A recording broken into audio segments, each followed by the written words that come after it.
I acknowledge that the land on which I stand in present-day Moncton, New Brunswick, Canada, is the traditional unceded territory of the Mi'kmaq, Wolastoqiyik, and the Passamaquoddy people. I'm Damilola, and I'm thrilled to be here with you.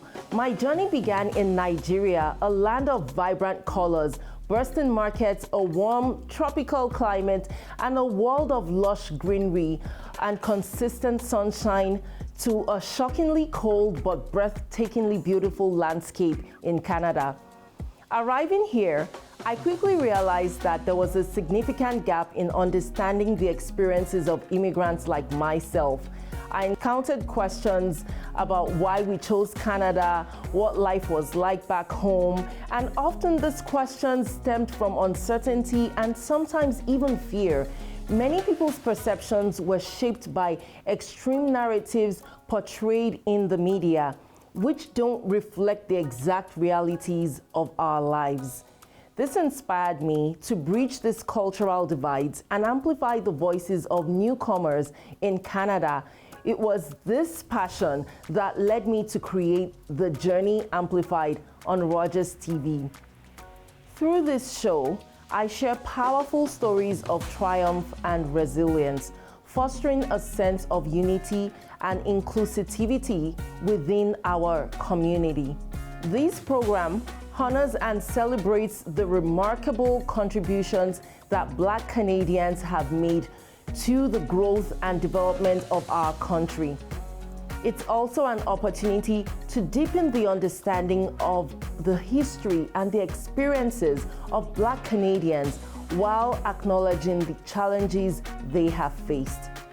In this show, we'll be sharing inspiring stories from across Canada, highlighting individuals who are making a meaningful impact. Now let's head to Fort McMurray, Alberta, where Rihanna's journey began after moving from Jamaica. Faced with the challenges of isolation, she founded the Black Student Union to create a safe space for Black students. Her inspiring story shows the power of community and how individuals can make a lasting difference through leadership and resilience.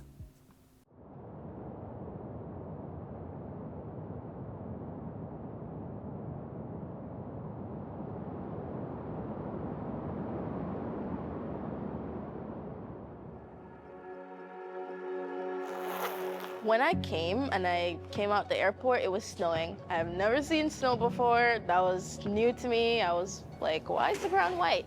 My first thought was, I want to go home. I'm Rihanna. I am 17. I moved here from Jamaica, and this is my town, I guess. I started Black Student Union because, honestly, the things that were going on in the school, I didn't feel like there was a safe space for me.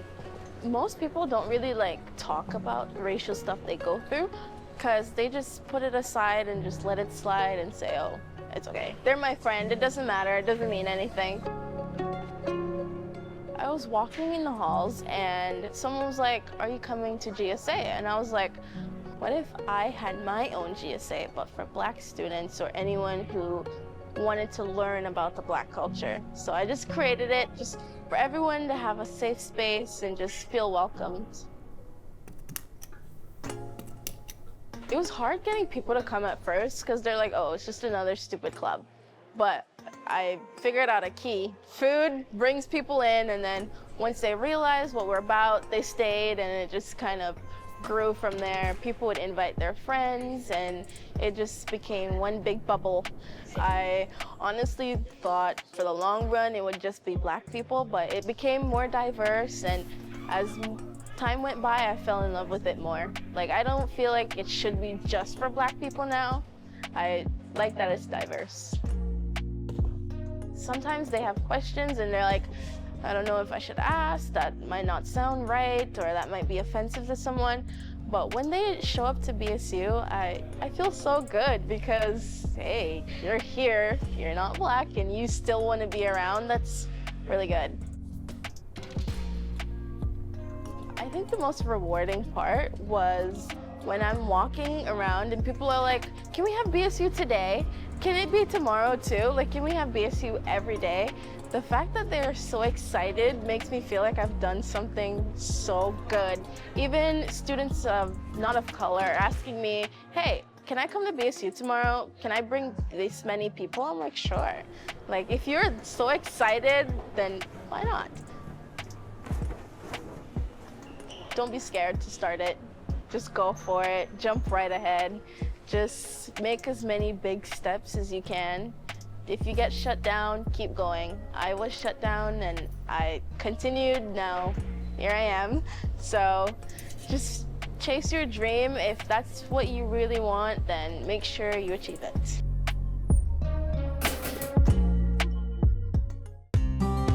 Are you a passionate content creator ready to expand your audience reach? Do you have unique stories, captivating hobbies, or special interests that deserve a spotlight? Rogerstv is here to amplify your voice within the community. We offer you the platform to broadcast your content to a wider audience. And the best part, it's completely free. Don't miss this opportunity to share your vision and engage with viewers. Find out how Rogerstv can transform your content journey today.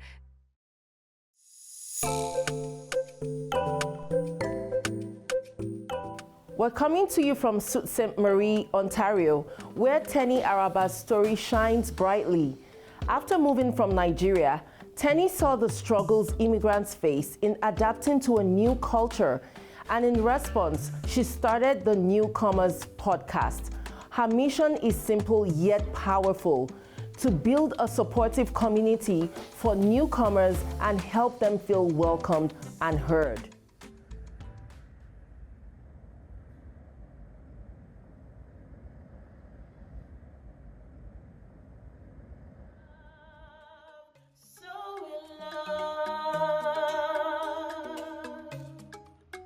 Hey there, I'm Tenny and I love to spread joy. Actually, that's my name. That's what it means. I spread joy. I always like to say I love this country because it's given me, I call it my land of second chances, because leaving Nigeria was hard. I had a great career, I had a great life. And having to put that aside because my husband just said, I think there's better out there. Let's go, let's pursue it. It wasn't very easy, but took a leap of faith and then came here and I had to start over. And that's the story of most newcomers. Our countries offer a lot of great opportunities, but we know there's better out there, and Canada offered better.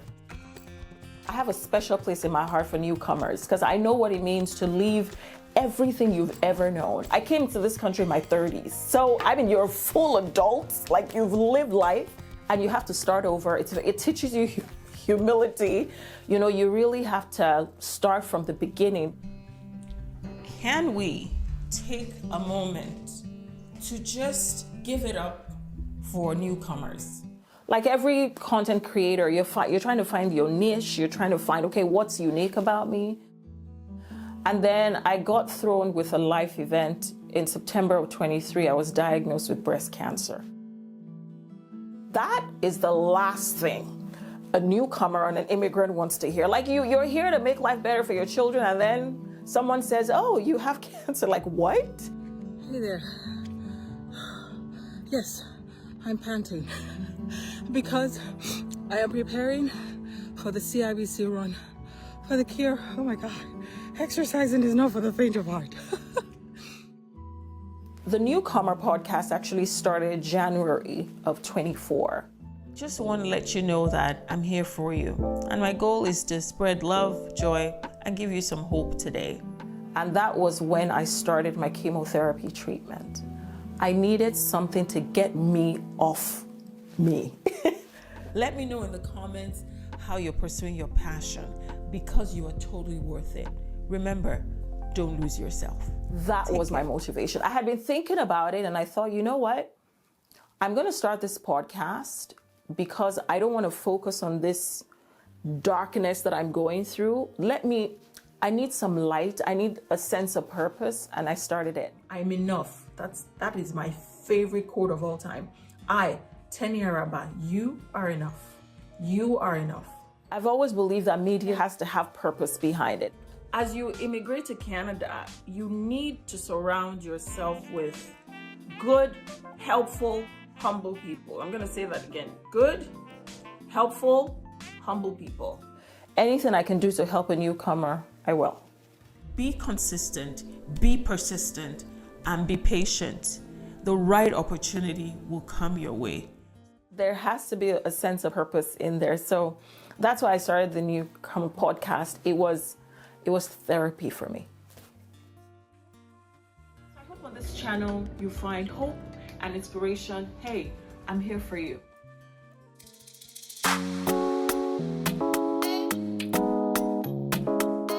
From the heart of Winnipeg, Manitoba, we take you to the unique space in the community, the neighborhood barber shop.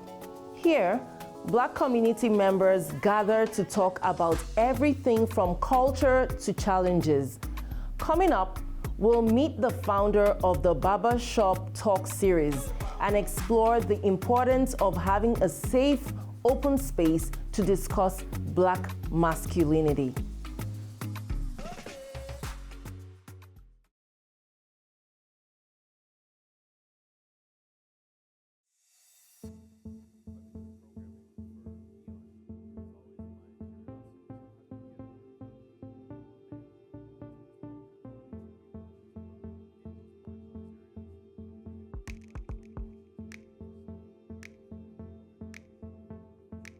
Problem is, we don't have enough words in our toolkit to use to describe how we feel.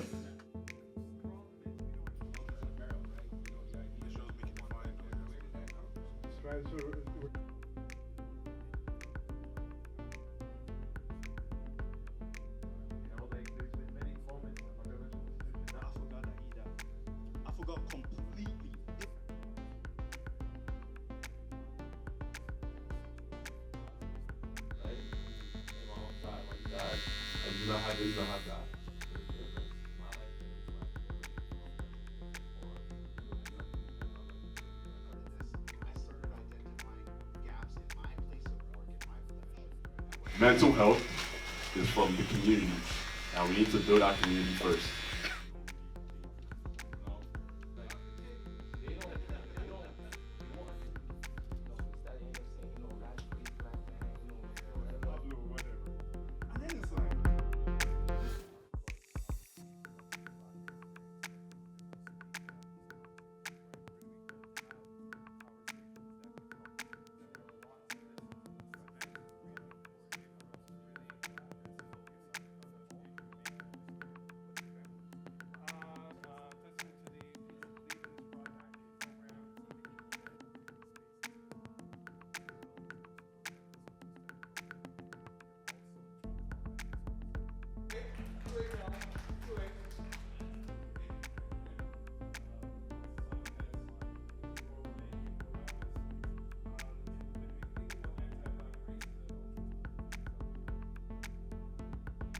Man, shout out to you guys, bro.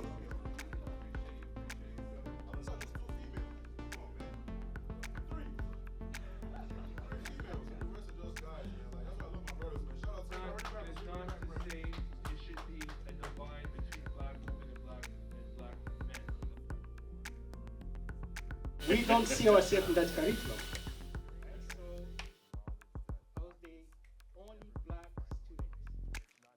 We don't do that. Know what we do? We said,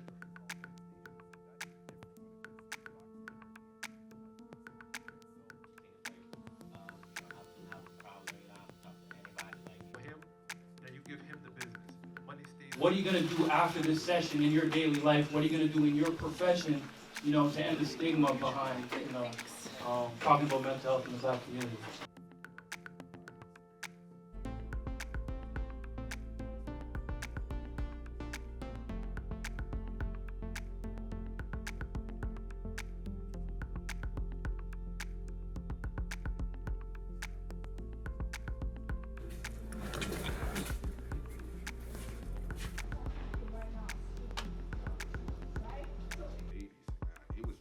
It was a different world back then, but so interesting to me how. My name is Idong Otong. I was in Lakehead University taking the Master of Education program. Before I graduated, I got a job here to teach the immigrants English as a second language. And that I started in January 2024, and I'm still here. So part of the things that we do, apart from teaching them English, is to help them emotionally, psychologically, spiritually, and otherwise. People who are coming from the background already are unsettled in their mindsets because of what they've been through, especially people coming from the war-ridden countries. We talk about topics that help them understand that they are welcome here. I came here 5 years ago. When I came, zero English, zero. Multicultural session is exactly helpful. It so helps the newcomer. Because the newcomers, somebody coming, they doesn't know about the language, how to communicate with the other people. So they open a class for English and they teach them how it's going in this country, how it's going in Thunder Bay. Now, the kind of English we teach them is called social English. It helps them to be able to interact with the people in the community, go shopping, go to the clinic, speak with people, get on the bus, everyday activity. So speaking with them about how to get connected with people and feel inclusive has been so incredible. And now, just like Yusuf said, before he needed help to do these things, now he can do them themselves. So this is something that gives us so much joy to do because it's very rewarding. Coming to you from the beautiful city of Kelowna, British Columbia, we meet Lady Dia and Trophy of Kinfolk Nation, a musical duo and powerful storytellers. Together, they weave rich narratives from Africa and beyond, sharing a creative journey that invites us all to connect. Their story is a beautiful reminder of how music and culture brings people together, no matter where you're from.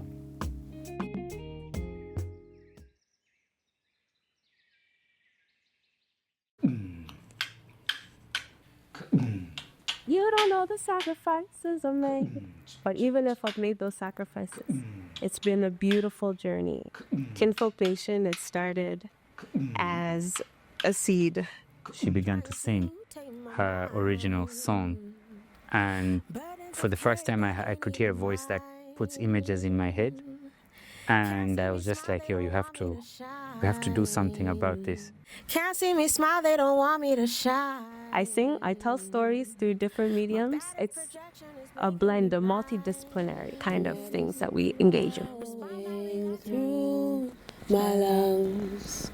I realized that singing is not just singing and making songs. It's not just about making songs. It's really about the moment and what you're putting in that song, what it's doing for you, for people. What I do is creative direction, bringing the stories together.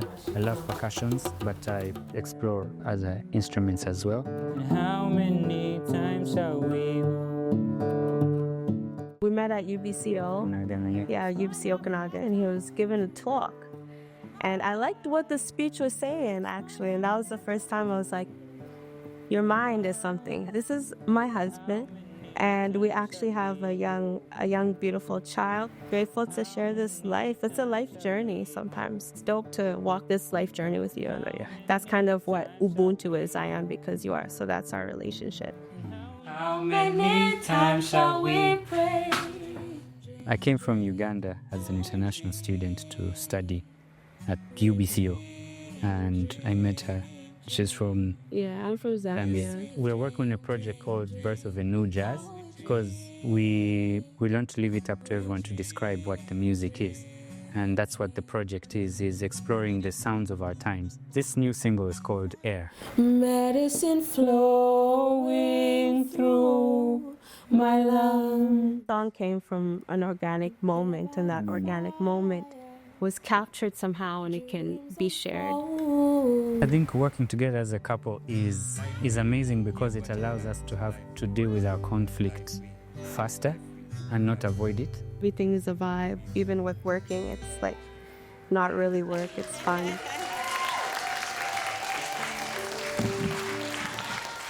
The response in general when we've been performing has been positive.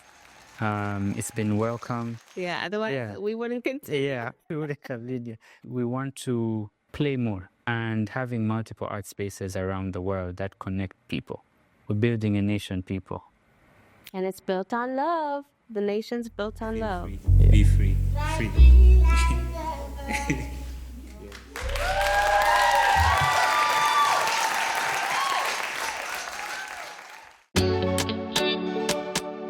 From Barrie, Ontario, we now turn to the remarkable story of perseverance and strength. Alan, a boxer turned trainer, overcame a hearing impairment and rose above life's challenges, both in and out of the ring.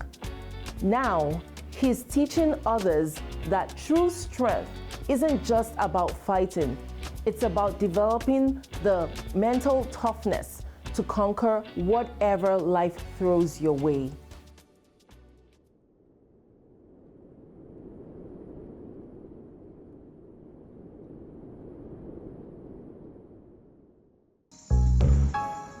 My name is Alan. I was born in Ajax, Ontario, and when I started, I was an overweight 300-pound kid. One day I just decided to walk into a boxing gym. I didn't know anything about it. And when I laced on a glove for the first time and I started to hit the pads, then that's when I was hooked.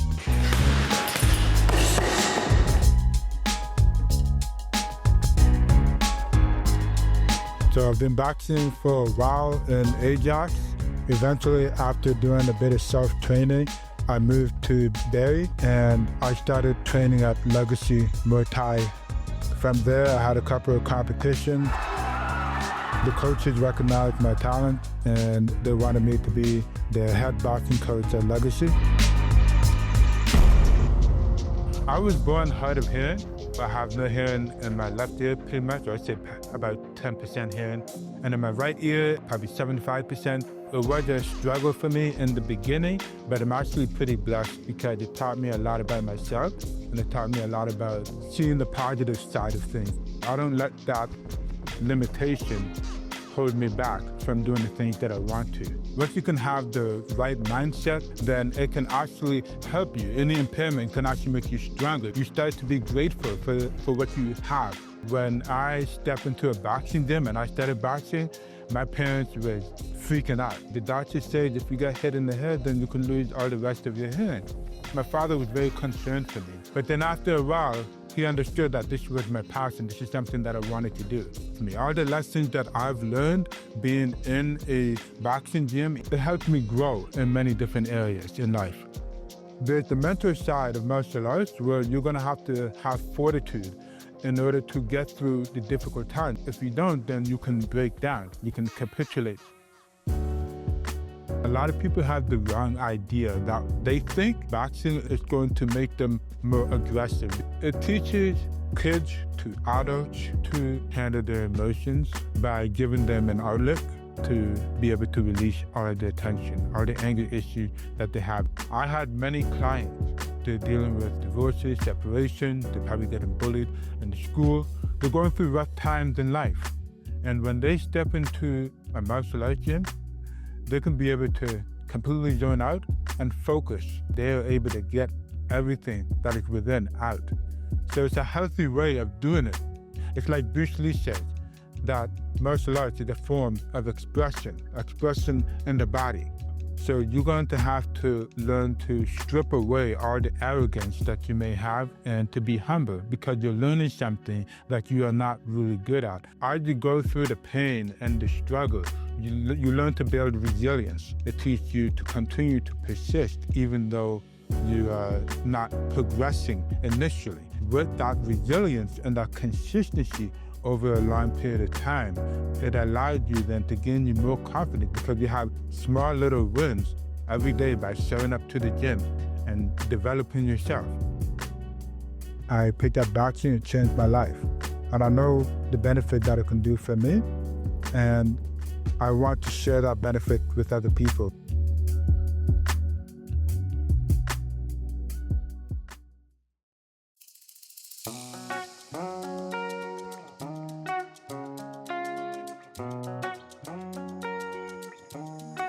As we reflect on the stories shared today, we are reminded of the power of community, resilience, and the ongoing work needed to create a more inclusive society. The contributions of Black Canadians continue to shape our nation, and it's important that we honor and celebrate these efforts not just in February, but all year round. Thank you for joining us in Spotlight Features, Voices in Action.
Are you a passionate content creator ready to expand your audience reach?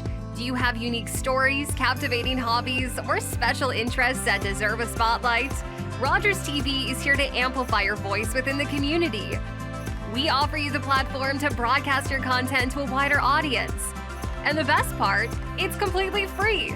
Don't miss this opportunity to share your vision and engage with viewers. Find out how Rogerstv can transform your content journey today.